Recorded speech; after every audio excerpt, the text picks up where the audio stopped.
I'm Lou Brutus. Always great to speak to Chris Jericho of Fozzy. Chris, how you looking? How you feeling?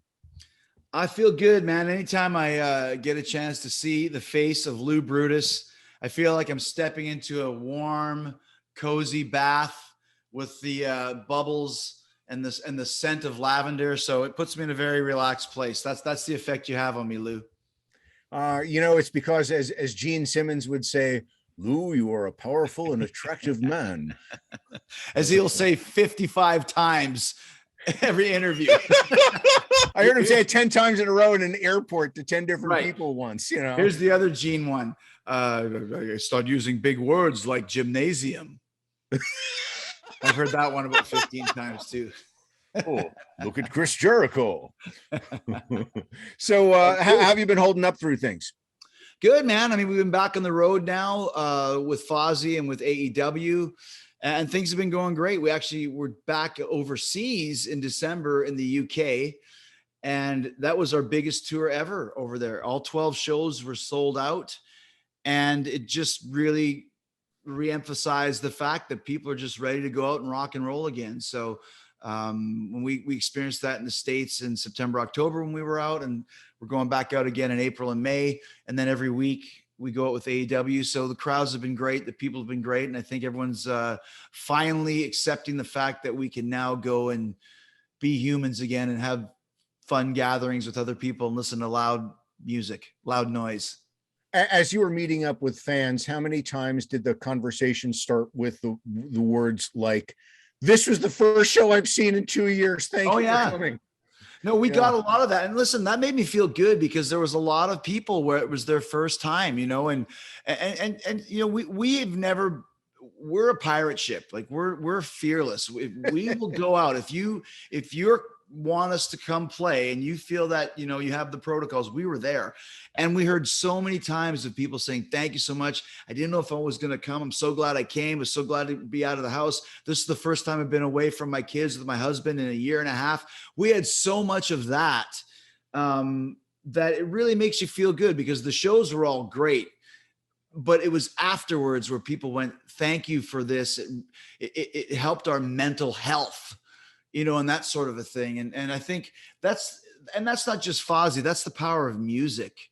Music is so healing. And I remember the first gig I saw was in December of 2020 in Tampa, was Steel Panther. And going to a live rock and roll show was the greatest thing in the middle of all this. Now, there was people who were angry about the show happening, but I can't worry about that. We went to the show with, however many other people were there, and it was a great time. And it was like, I feel like a real boy again. You know what I mean? Just being, it was Blackstone Cherry and Steel Panther and live guitars and drums and singing with you. It was really cool. So I remember my first show back. And so whenever anybody says that, and they still say it now, it makes me feel good because I know the feeling. It's literally funny that the first show for you was Steel Panther, because boy, oh boy, if you ever wanted a band with some levity the first time out in the crowd after a deadly pandemic, Steel Panther is the way to go, man.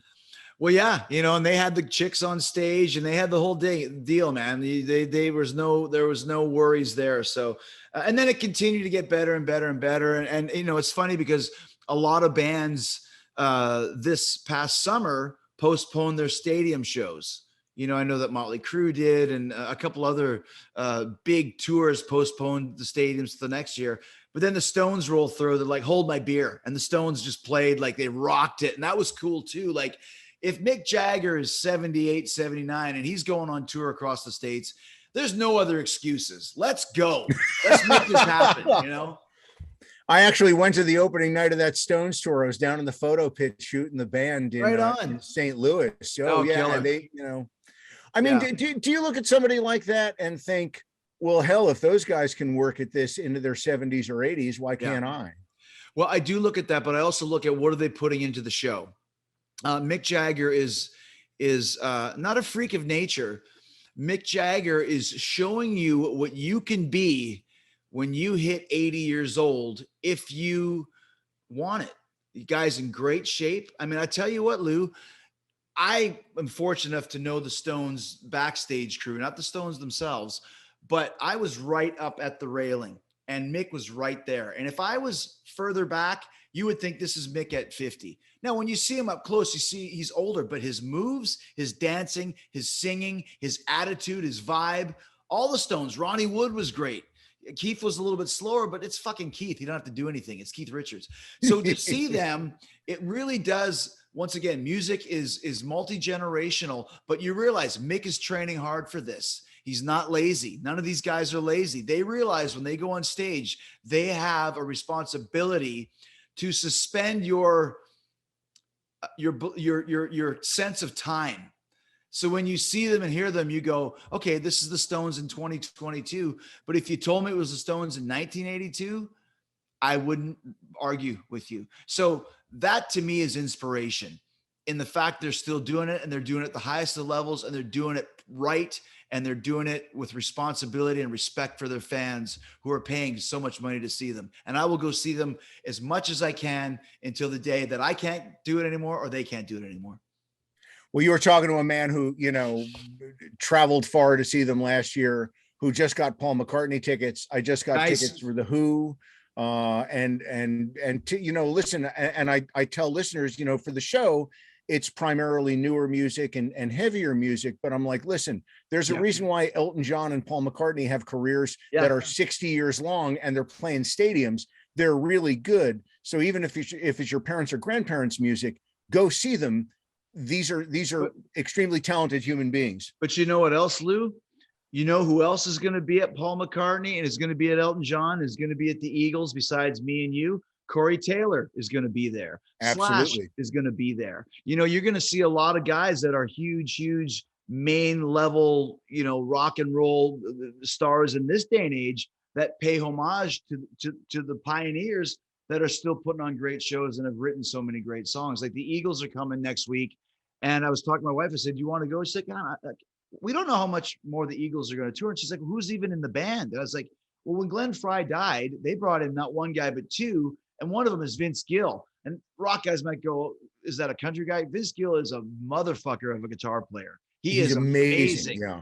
So they also got Glenn Frey's son. So I want to see that. And more importantly, I want to hear the songs because that's all that matters. So I think the more you can see those classic artists, the better it is because you never know. McCartney too. Who knows how many more tours they have? And I want to be there as many times as I can until they don't play anymore.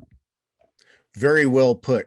Now, this is very obvious from this Zoom age that we've been living in the last couple of years, but as I'm speaking to you, I'm also looking over your shoulders at all of the cool stuff behind you. And I understand that sometime in the not too distant future, you will be adding a nice gold plaque on that shelf behind you. Yeah, we've been keeping track of this for about a year now for our song Judas. When we started hearing, like, you guys might not realize this, but Judas has done 400,000 units and it's on pace to go gold. And I remember the first time I heard that, I was like, gold? Like, who goes gold in 2022? That's not Metallica or, you know, Taylor Swift or somebody like that. And it's like, no, you guys don't understand. I was like, people are buying music. Well, it's not that anymore. It's a combination of sales, and it's still sold like 150,000 units on iTunes or whatever, but it's a combination of sales and streams. Okay. And to get a gold record, you need 500,000 units sold. And the equivalent of 500,000 units sold is 75 million, Lou, million streams. That's where we're at. But Judas did it. And we just got the word about 2 weeks ago that Judas has officially gone gold. Now, here's something that you might not know. I didn't, because this is my first gold record, that once the sales are accumulated, you have to send them to an accounting firm. So it's like the Oscars, you know, they say, you know, these votes have been tallied by Waterman, and, you know, Levinstein.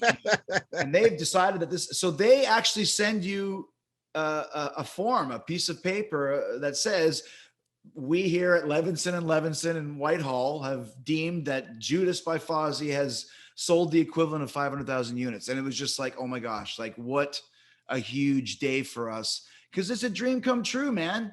You know, a gold record, like who would have ever thought that, especially in this day and age, that you could achieve that? So when I heard about that, it's one of those moments in life where you got to sit down and go, this is pretty fucking cool, man. Like this is a dream come true, you know?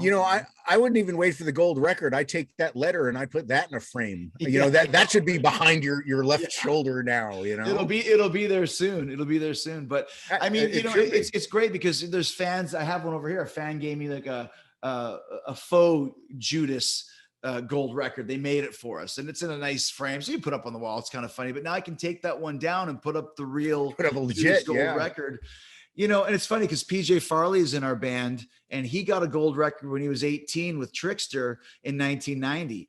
And I said, this could be a Guinness Book of World Record of the longest distance in between gold records, 18 and 49 or whatever it is.